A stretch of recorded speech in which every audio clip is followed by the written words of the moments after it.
இயேசு கிறிஸ்துவில் மிகவும் அன்பானவர்களே, யோபு புஸ்தகத்தின் 31 மற்றும் 32ஆம் அதிகாரத்தின் வேத தியான பகுதிக்கு உங்களை அன்புடன் வரவேற்கிறேன்.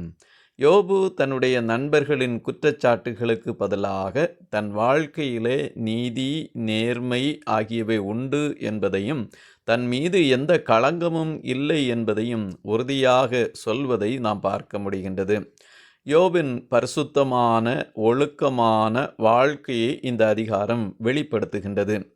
புறம்பான குற்றச்சாட்டுகளை தாண்டி கடவுளுக்கு பயந்து வாழும் ஒரு உத்தம மனிதன் எப்படியாய் வாழ முடியும் என்ற ஒரு சாட்சியை இந்த அதிகாரத்திலே நாம் பார்க்கின்றோம். இந்த அதிகாரத்தை 8 பகுதிகளாக பிரித்து தியானிக்கலாம். முதல் பகுதி 1ஆம் வசனத்திலிருந்து 4ஆம் வசனம் வரைக்கும் பார்வையில் பரிசுத்தம். 2வது பகுதி 5ஆம் வசனத்திலிருந்து 8ஆம் வசனம் வரைக்கும் நேர்மை மற்றும் பொய்மையை தவிர்த்து வாழுதல். 3வது பகுதி 9ஆம் வசனத்திலிருந்து 12வது வசனம் வரைக்கும் திருமண விசுவாச வாழ்க்கை. 4வது பகுதி 13ஆம் வசனத்திலிருந்து 15வது வசனம் வரைக்கும் வேலைக்காரர்களிடம் கனிவான வாழ்வு. 5வது பகுதி 16ஆம் வசனத்திலிருந்து 23ஆம் வசனம் வரைக்கும் ஏழைகள் மற்றும் ஆதரவற்றோர் மீதான அன்பு. 6வது பகுதி 24ஆம் வசனத்திலிருந்து 28ஆம் வசனம் வரைக்கும் பணம் மற்றும் செல்வத்தின் மீது பற்றில்லாமை.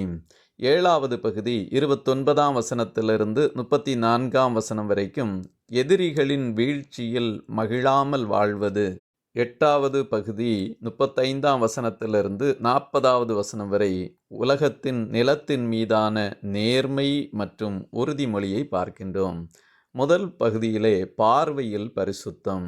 யோபு தன் கண்களோடு ஒரு உடன்படிக்கை செய்து கொண்டதாக கூறுகிறார்.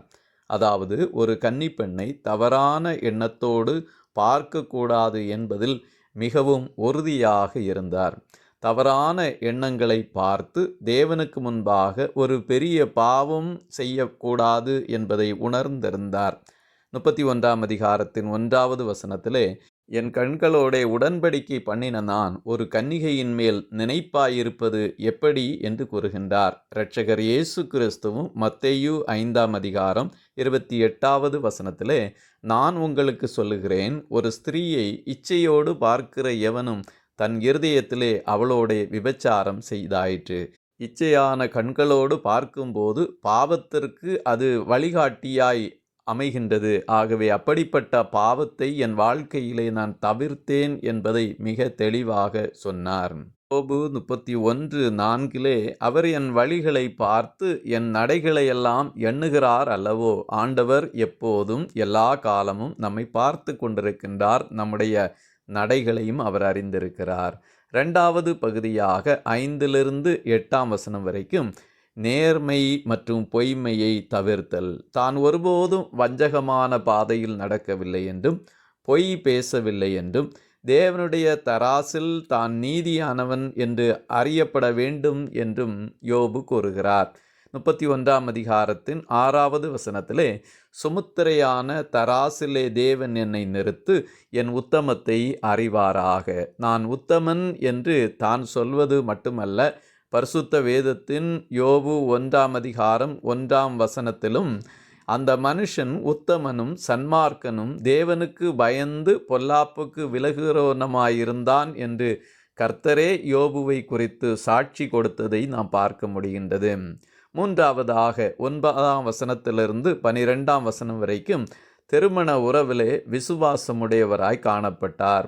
தன் மனைவிக்கு துரோகம் செய்யும்படியான எந்த தவறும் யோபு செய்யவில்லை என்பதை தெளிவுபடுத்துகின்றார். அப்படிப்பட்ட விபச்சாரம் அது ஒரு பெரிய குற்றம், அது நியாய தீர்ப்புக்குரியது என்பதை வேதம் விவரிக்கிறது. 31ஆம் அதிகாரம் 9வது வசனத்தில், என் மனம் வேறொரு ஸ்திரீயின் மேல் மயங்கி அயலானுடைய வாசலை நான் எட்டி பார்த்ததுண்டானால் என்று தன்னுடைய மனதை எந்த அளவுக்கு கர்த்தருக்குள்ளாய் தான் அடக்கி வாழ்ந்தார் என்பதை எடுத்து கூறுகின்றார்.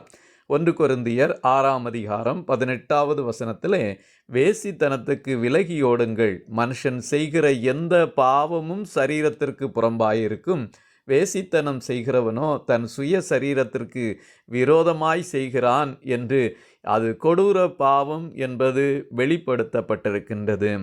4வது பகுதியாக 13ஆம் வசனத்திலிருந்து 15 வரைக்கும் வேலைக்காரர்களிடம் கனிவாய் வாழ்வதை குறித்து சொல்லப்பட்டிருக்கிறது. தன் வீட்டில் வேலை செய்யும் பணியாளர்கள் நியாயமான முறையீடுகளை அவர் ஒருபோதும் அலட்சியப்படுத்தவில்லை என்றும், தன்னையும் தன்னுடைய வேலைக்காரர்களையும் படைத்தவர் ஒரே தேவன் என்பதை உணர்ந்து வேலைக்காரர்களை மனித நேயத்தோடு நடத்தினார் என்பதையும் வெளிப்படுத்துகின்றார்.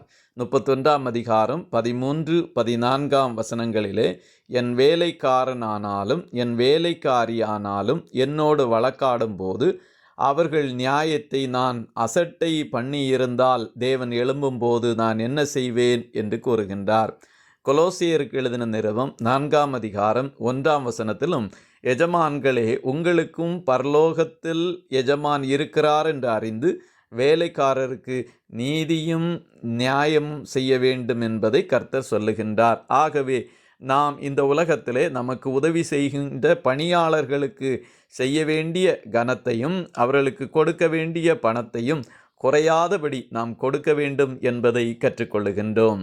5வதாக 16ஆம் வசனத்திலிருந்து 23 வரைக்கும் ஏழைகள் மற்றும் ஆதரவற்றோர் மீதான அன்பு கூர்ந்தேன் என்று சொல்லுகின்றார்.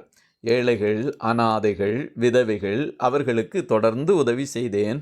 பசியோடு இருப்பவர்களுக்கு உணவளித்தேன். ஆடை இல்லாதவர்களுக்கு ஆடை கொடுத்து பாதுகாத்தேன் என்று நற்செயல்களை விவரிக்கின்றார். 31ஆம் அதிகாரம் 16, 17வது வசனங்களிலே, எளியவர்கள் வாஞ்சித்ததை நான் கொடாதிருந்து விதவையின் கண்களை பூத்து போக பண்ணி தாய் தகப்பனில்லாத பிள்ளை என் ஆகாரத்தில் சாப்பிடாமல் நான் ஒருவனாய் சாப்பிட்டதுண்டோ என்று கேட்கின்றார். நீதிமொழிகள் 21ஆம் அதிகாரம் 13வது வசனத்திலும், ஏழையின் கூக்குரலுக்கு தன் செவியை அடைத்து கொள்கிறவன் தானும் சத்தமிட்டு கூப்பிடும்போது கேட்கப்பட மாட்டான். ஆகவே இந்த உலகத்திலே எளியவர்கள் இருப்பார்கள். அவர்களுக்கு உதவி செய்ய வேண்டியது நம்முடைய கடமை என்பதை இந்த பகுதியிலிருந்து நாம் கற்றுக்கொள்ளுகின்றோம். 6வதாக 24ஆம் வசனத்திலிருந்து 28ஆம் வசனம் வரைக்கும் பணம் மற்றும் செல்வத்தின் மீது பற்று இல்லாமல் வாழ்ந்தார் என்பதை விவரிக்கின்றார். தன் செல்வத்தின் மீது ஒருபோதும் நம்பிக்கை வைக்கவில்லை. சூரியன் அல்லது சந்திரனை தெய்வமாக வணங்கும் விக்கிரக ஆராதனையும் தான் தவிர்த்திருந்தார். 31ஆம் அதிகாரம் 24வது வசனத்திலே, நான் பொன்னின் மேல் என் நம்பிக்கையை வைத்து தங்கத்தை பார்த்து நீ என் ஆதரவு என்று நான் சொன்னதும், என் ஆஸ்தி பெரியதென்றும் என் கைக்கு மிகவும் கிடைத்ததென்றும் நான் மகிழ்ந்ததும் என்று குறிப்பிடுகின்றார். நீதிமொழிகள் 11ஆம் அதிகாரம் 28வது வசனத்திலே, தன் ஐஸ்வர்யத்தை நம்புகிறவன் விழுவான் என்று எழுதப்பட்டிருக்கிறது. ஆகவே உலக ஐஸ்வர்யத்தின் மேல் நாம் நம்பிக்கை வைக்காதபடி கர்த்தர் மேலேயே பற்றுதலாயிருந்து வாழ வேண்டும் என்பதை வேதம் நமக்கு போதிக்கிறது. 7வது பகுதியாக எதிரிகளின் வீழ்ச்சியிலே தான் மகிழவில்லை என்பதை 29ஆம் வசனத்திலிருந்து 34வது வசனம் வரைக்கும் எடுத்துரைக்கின்றார். தன்னை வெறுத்தவர்களின் அல்லது எதிரிகளின் அழிவை கண்டு ஒருபோதும் மகிழ்ச்சி அடைந்ததில்லை. செய்த தவறுகளை மனிதர்களுக்கு பயந்து மறைக்காமல் வெளிப்படையாக ஒப்புக்கொண்டேன் என்பதையும் எடுத்து கூறுகிறார். 31ஆம் அதிகாரம் 29வது வசனத்திலே, என் பகைஞனுடைய ஆபத்திலே நான் மகிழ்ந்து பொல்லாப்பு அவனுக்கு நேரிட்ட போது களிகூர்ந்தேனோ என்று கூறுகின்றார். இரட்சகர் இயேசு கிறிஸ்துவும் மத்தேயு 5ஆம் அதிகாரம் 44வது வசனத்திலே, நான் உங்களுக்கு சொல்லுகிறேன், உங்கள் சத்துருக்களை சிநேகியுங்கள், உங்களை சபிக்கிறவர்களை ஆசீர்வதியுங்கள், உங்களை பகைக்கிறவர்களுக்கு நன்மை செய்யுங்கள், உங்களை நிந்திக்கிறவர்களுக்காகவும் உங்களை துன்பப்படுத்துகிறவர்களுக்காகவும் ஜெபம் பண்ணுங்கள் என்று இப்படியாய் தன் வாழ்க்கையிலே இப்படிப்பட்ட முழுமையான நேர்மையை அவர் கடைபிடித்தார். 8வதாக நிலத்தின் மீதான நேர்மை தன்னுடைய உறுதிமொழியை பார்க்கின்றார். தன்னுடைய வாழ்க்கையிலே தனக்கு கிடைத்த செல்வத்தை உண்மையாக நேர்மையாக அவர் பயன்படுத்தினார் என்பதையே இந்த பகுதியிலே சொல்லுகின்றார். அதே போல கூலி கொடாமல் ஒருவனையும் அவர் உபத்திரவப்படுத்தவில்லை என்பதையும், வாழ்க்கையின் அனைத்து பகுதிகளிலும் நீதிமானாய் வாழ்ந்தார் என்பதையும் வெளிப்படுத்துகின்றார். 32வது அதிகாரத்திலே 4வது நண்பனாகிய பூசியனான எலிகூவின் கடைசி சுற்று பேச்சுக்களை நாம் பார்க்க முடிகின்றது. இவர் ஒரே ஒரு முறைதான் பேசுகின்றார். இவர் பேசுவது அதிகமான வசனங்களை கொண்டுள்ளது. 32ஆம் அதிகாரம் தொடங்கி 37ஆம் அதிகாரம் வரைக்கும் பூசியனாகிய எலிகூவே பேசுகின்றார். எலிகூவின் பேச்சுக்கள் அனைத்துமே அகத்தூண்டுதலை ஏற்படுத்தக்கூடியவைகளும் அனுபவங்களை குறித்ததுமாக இருக்கின்றது. இந்த 32வது அதிகாரத்திலே 5 பகுதிகளாக பிரித்து தியானிக்கலாம்.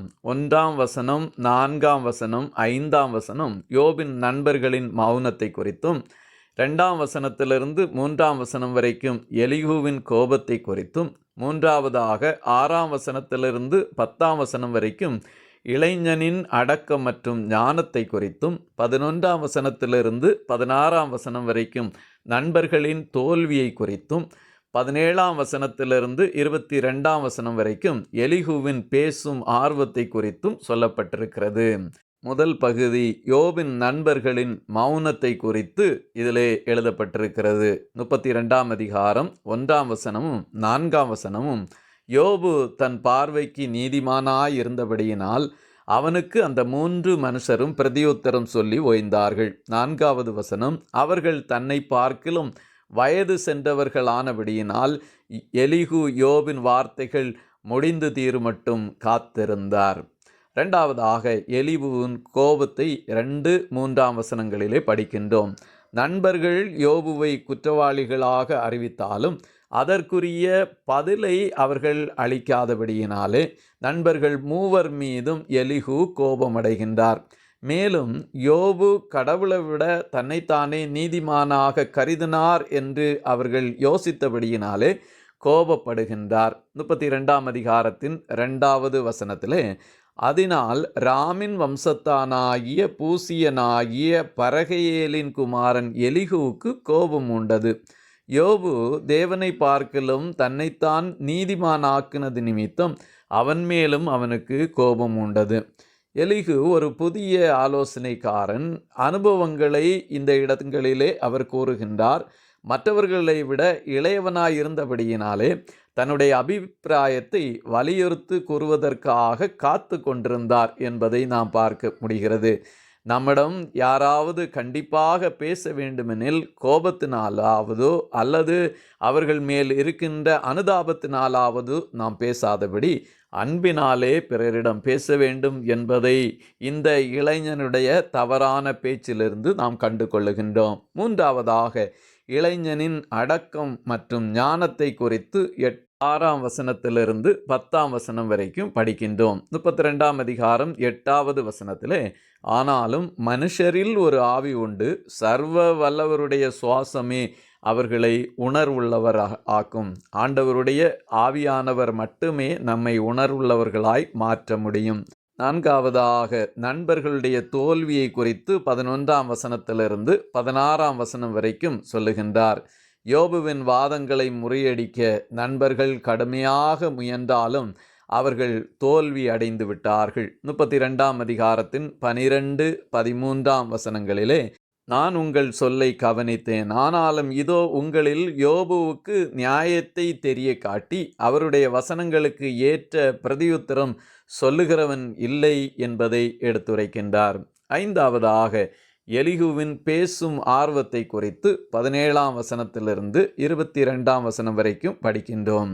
32ஆம் அதிகாரத்தின் 18, 19வது வசனங்களிலே, வார்த்தைகள் எனக்குள் நிறைந்திருக்கிறது, என் உள்ளத்திலுள்ள ஆவி என்னை நெருக்கி ஏவுகிறது, இதோ என் உள்ளம் அடைக்கப்பட்டிருந்து புது துருத்திகளை முதலாய் பீறப் பண்ணுகிற புது ரசத்தை போல் இருக்கிறது என்று நான் இன்னும் பேச வேண்டும் என்ற ஆர்வத்தோடு இருக்கிறேன் என்பதை வெளிப்படுத்துகின்றார்.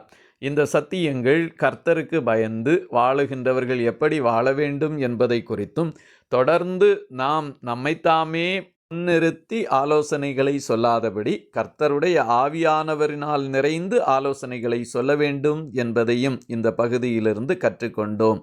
கர்த்தர் தாமே உங்களை ஆசீர்வதிப்பாராக. ஆமீன், ஆமீன், ஆமீன்.